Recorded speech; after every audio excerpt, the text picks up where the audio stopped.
চা রুটি খাওয়াইতে চাইলেন হোটেলে নিয়ে যায়, সেই জন্য আপনার জন্য উপহার আমার পক্ষ থেকে। আসসালামু আলাইকুম রহমতুল্লাহ। হ্যালো গাইস, আজকে আমরা চলে এসে এক জায়গায় এসেছি মানবিক লক্ষ্য খোঁজার জন্য। দেখি, আজকে আমি ভীষণ ক্ষুধার্ত, আমাকে 50 টাকা দিন, আমি পেট ভরে খাবো। আজকের অপশন এটাই। ঠিক আছে, চলুন দেখা যাক। দাদা আসসালামু আলাইকুম। ওয়ালাইকুম আসসালাম। এদিকে আসেন। দাদা কেমন আছেন? এই যে কোনো রকম ভালো হয়। বাসায় কি খাই বের হইলে? এখন ওকে ভাত তৈরি করিয়ে আমি ওকে থালির বাড়ি পিড়িয়ে টিড়িয়ে দিয়ে সামনে দেওয়া না টিফিনে বসে থাকি। আপনি সবকিছু রেডি করে দেওয়া লাগে, তার আপনার স্ত্রী চলতে পারে না তেমন। কিচ্ছু করে বাজার সাথে করে কেটা? খালি ওর যাওয়ার মতো পায়খানা বাজার করে কেটা? বাজার মই কর। ছেলে মেয়ে নাই? হ্যাঁ, ছেলে আছে 4টে, 1 ঘন্টা কেউ খোঁজ করে না? ওটা থাকি লাগছি। আচ্ছা একটা কথা বলি, দুটো হলে ঢাকা, দাদু ভাই, বাপের খোঁজ কেউ করে না। দুটা ছেলে ঢাকায়, হ্যাঁ, আপনার খোঁজ খবর করে না? তার মা যে অসুস্থ সে খোঁজও করে না? না আমাদের যে বেটা আছে 2টে বাড়ি, হ্যাঁ দেখে না? ওরা কাজে বাড়ি ওরা নেই। নিবে চেষ্টা করে। তো আপনি কি কর্ম করেন? আমার কর্ম নেই, এই যে প্যারালাইসিস। আপনার?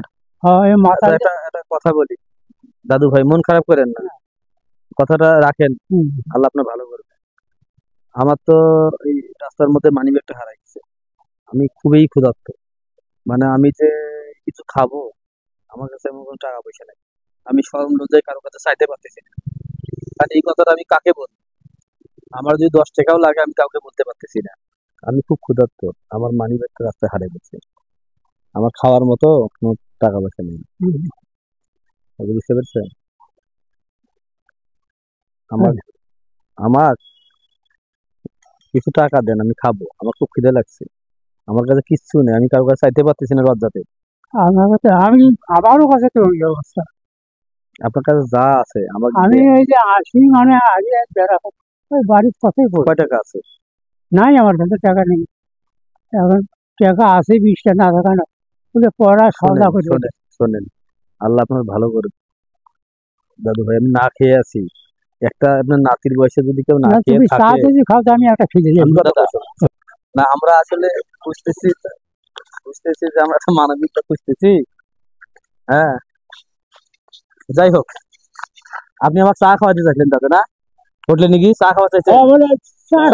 একটা চা একটা রুটি খাওয়াবেন, বাকিতে খাওয়াবেন না? হোক, আমি অনেক খুশি হয়েছি আপনার।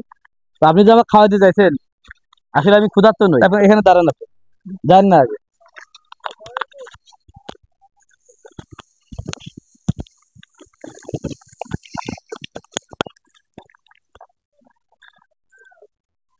এটা সবার জন্য কথা। আপনি যে আমাকে চা রুটি খাওয়াইতে চাইলেন হোটেলে নিয়ে যায়, সেই জন্য আপনার জন্য উপহার আমার পক্ষ থেকে। কি কেমন লাগতেছে দাদা? ভালো লাগতেছে? হ্যাঁ, খুশি খুশি খুশি। আচ্ছা ঠিক আছে। হ্যালো গাইস, আমার এই ভিডিওগুলো যদি আপনাদের ভালো লাগে থাকে তাহলে সবাই শেয়ার করে দেবেন, যাতে বাংলাদেশের 64 জেলায় এই ভিডিওগুলো ছড়িয়ে যায়। আবারও দেখা হবে নতুন কোনো ভিডিওতে। আজকের মতো এখানেই শেষ। আসসালামু আলাইকুম ওয়া রাহমাতুল্লাহ।